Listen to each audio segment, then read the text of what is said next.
Ils écrivent des tartines, mais mangent des flops. Je me tripe sur le beat, cool. Je me beurre la biscotte, petite biscotte. Biscotte, petite biscotte. Si je rappe, tu vois les rimes, c'est la razzia. J'étais sur scène, maintenant entrepreneuriat. C'est de l'impro, c'est-à-dire qu'à chaque fois, j'agis comme un pro dès l'intro. Je te le dis, à chaque fois, c'est précieux. J'ai des vers verts et bleus, v'là le talent, BGE. Yo, je m'appelle Anis Aboud, a.k.a. Daticha. Je suis coach rap et je viens de Rennes. Je me beurre la biscotte, petite biscotte. Biscotte, petite biscotte. Mon parcours scolaire, il a été assez atypique, on va dire. Au début, ça n'a pas été facile d'établir un contact avec les autres. Mais à chaque fois, j'ai réussi à apprendre ce que j'avais à apprendre et à me surpasser. Et cette notion de dépassement de soi, je l'ai vraiment réussi à la maîtriser, à le toucher grâce à l'énergie hip-hop. Et depuis mon amour pour l'anglais, parce que je voulais comprendre ce que c'était les lyrics en anglais dans mes morceaux de rap, j'ai fait fac d'anglais. Et mon prof à la fac m'a dit « Mais toi, quand tu parles, les gens t'écoutent, donc pourquoi tu te dirigerais pas dans la transmission ?» Et du coup, je suis devenu prof à l'Éducation nationale. Donc, je suis certifié en anglais. Yeah. Il faut savoir poser et pouvoir doser tous les accents. Pendant que j'étais prof, j'ai jamais arrêté de rapper.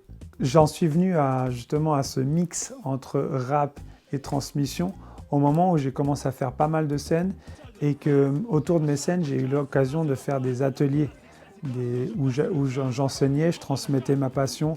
Et moi, comme je voyais beaucoup de demandes, je me suis dit, je pourrais faire peut-être des vidéos pédagogiques sur les réseaux. Yo, c'est Daticha. Musique rap, musique que j'aime. Bienvenue sur la chaîne où toutes les semaines, le show Comment rapper t'explique comment rapper.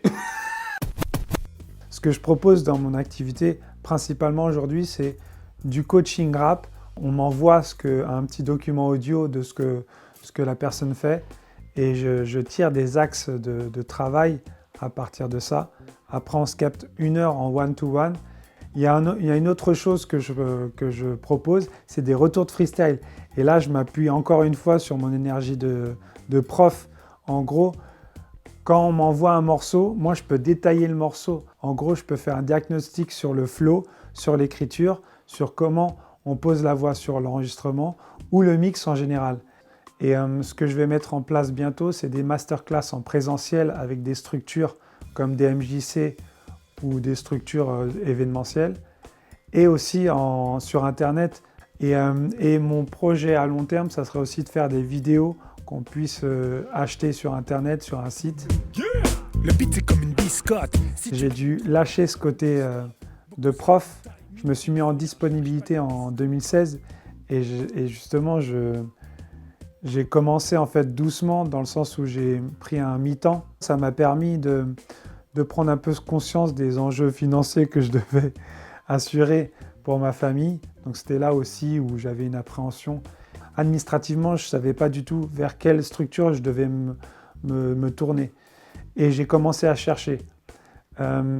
Comme je suis né avec un handicap, c'est une hémiplégie du côté droit, je me suis tourné vers l'AGFIP. Et à ce moment-là, l'AGFIP m'a tourné vers BGE.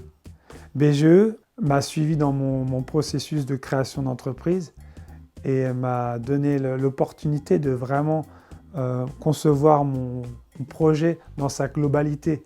Ça a été assez naturel en fait comme contact.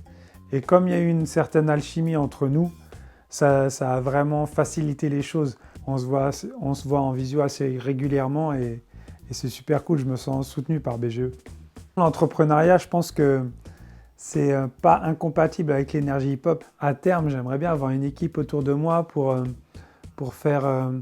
donner des gros masterclass, pour monter des partenariats avec des structures dans plusieurs villes, monter des événements avec des battles hip-hop, rap, danse et écrire des livres, et faire des ponts avec l'Éducation nationale pour monter des séquences.